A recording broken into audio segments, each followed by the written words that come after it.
राधे राधे। जय गुरुदेव। एक शिष्य ने महाराज से पूछा कि शांति क्या है और कहाँ मिलती है।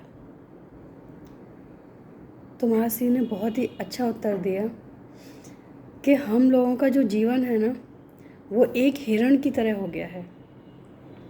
जैसे हिरण हमेशा तलाशता रहता है कि ये सुगंधी कहाँ से आ रही है, ये कस्तूरी की सुगंधी कहाँ से आ रही है, लेकिन उसे पता नहीं चलता है कब तक, आखिरी सांस तक नहीं जान पाता है वो कि खुशबू जो है वो हमारे अंदर से ही आ रही है। लेकिन वो बन बन भटकता रहता है, कभी यहाँ ढूंढता है, कभी वहाँ ढूंढता है। ऐसे ढूंढते ढूंढते पूरा जीवन लगा देता है। वही हमारे साथ भी होता है। महर्षि कहते हैं कि सुख और शांति ये हम किसी और पे डिपेंड हो जाते हैं कि वो हमें देगा, लेकिन ऐसा नहीं है कि हमें कोई भी दे सके। ये एक भोजन नहीं है जो कोई ला के आपको दे दे या हमें ला के दे दे। सुख शांति तो सोच और हमारी अपनी जो बनाई हुई चीज़ है उसका विषय है। हम अगर सोच लें, कभी ध्यान से देखा जाए तो जब हम सोच लेते हैं कि आज हम बहुत परेशान हैं, तो सच में हम उस टाइम परेशान होते हैं। और अगर हम वहीं सोच लें, कितनी भी परेशानी क्यों ना हो, हम हर परेशानी को दूर करके और हम खुश रह सकते हैं।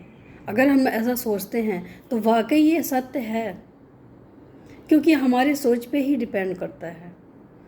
सुख शांति बाहर कहीं नहीं है, कोई रिश्तों में भी नहीं है।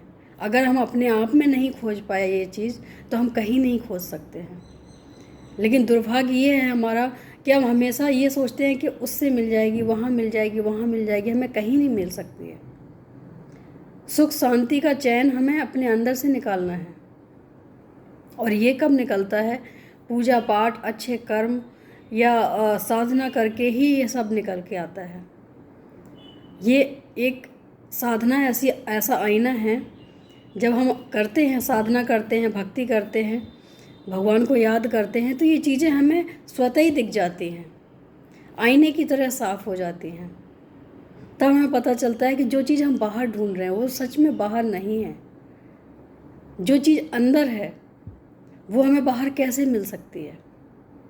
और जो चीज़ बाहर है ही नहीं, तो हमारे ढूंढने का क्या तात्पर्य है? हम क्यों ढूंढ के अपना समय बर्बाद कर रहे हैं? तो अगर शांति चाहिए, सुख चाहिए, ये दोनों हमारे ही अंदर हैं, शांति भी और सुख भी। जिसने इसलिए मैंने कहा है कि जीवन में गुरु बहुत ज़रूरी है।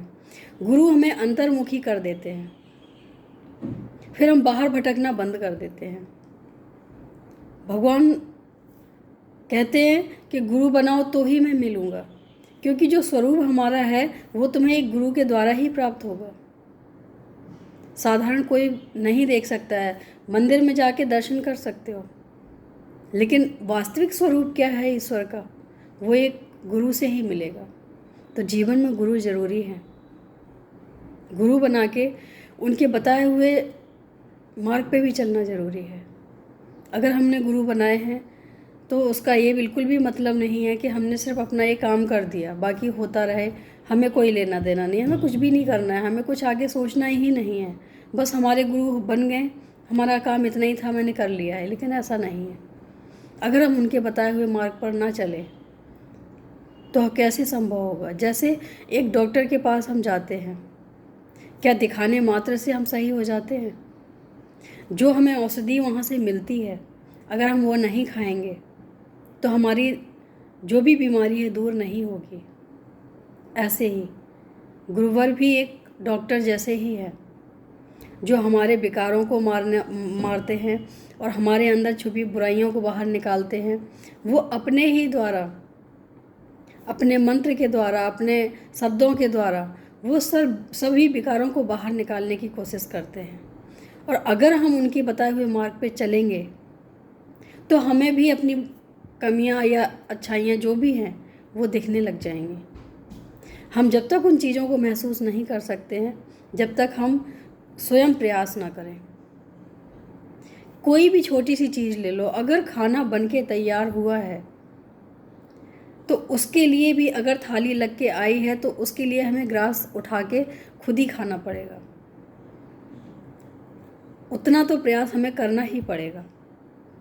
किसी भी कार्य को ले लो, बिना हमारे प्रयास के कोई भी कार्य सफल नहीं है।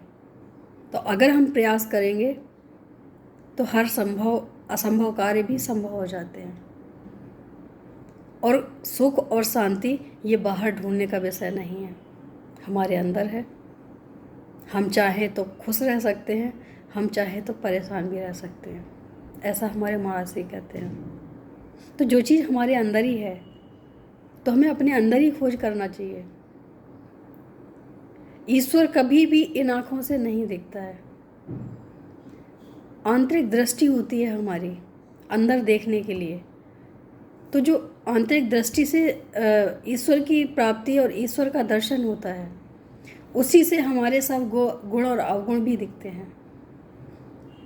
हम क्या कर रहे हैं, हमें क्या करना चाहिए, इसलिए कहा गया है कि आत्ममंथन करना बहुत ज़रूरी है। थोड़ा सा समय अपने लिए निकालना ज़रूरी है।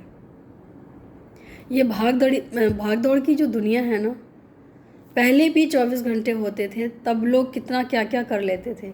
आज भी 24 घंटे ही हैं, कम नहीं हुए हैं।